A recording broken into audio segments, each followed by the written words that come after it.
Hey guys, നമുക്ക് അൽഫാം ഉണ്ടാക്കിയാലോ? അതിനായിട്ട് കുറച്ച് ചിക്കൻ എടുക്കുക, തൈര്, കുരുമുളക് പൊടി, ഉപ്പ് പൊടി, വിനാഗിരി ഒഴിച്ച് മിക്സ് ചെയ്ത് വെക്കുക.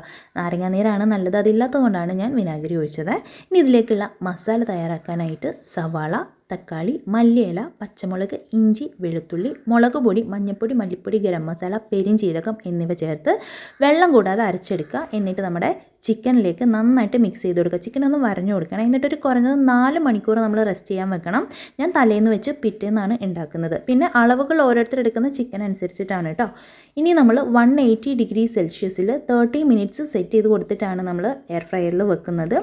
അപ്പോൾ നമ്മളൊരു അരമണിക്കൂർ സെറ്റ് ചെയ്ത് കൊടുത്തിട്ടുണ്ട്. 15 മിനിറ്റ് ആകുമ്പോൾ നമ്മളതൊന്ന് ഓപ്പൺ ചെയ്തിട്ട് നമ്മുടെ ചിക്കൻ ഒന്ന് തിരിച്ചിട്ട് കൊടുക്കണം കേട്ടോ. അപ്പോൾ വളരെ കുറച്ച് എണ്ണ മാത്രമേ നമുക്കിതൊക്കെ ചിലവാകുന്നുള്ളൂ. ജസ്റ്റ് ഒന്ന് ഒരു ബ്രഷിൽ സ്പ്രെഡ് ചെയ്ത് കൊടുക്കുക, അത്ര മാത്രം. ഇനി നമ്മൾ തിരിച്ചിട്ട് കൊടുത്തിട്ട് എണ്ണയൊക്കെ വളരെ കുറച്ച് മാത്രം ഒന്ന് ചേർത്തിട്ട് വീണ്ടും വെച്ചു. അരമണിക്കൂർ അപ്പോൾ ഓട്ടോമാറ്റിക്കലി ഓഫായി നമ്മുടെ അൽഫാമും റെഡി ആയിട്ടുണ്ട്.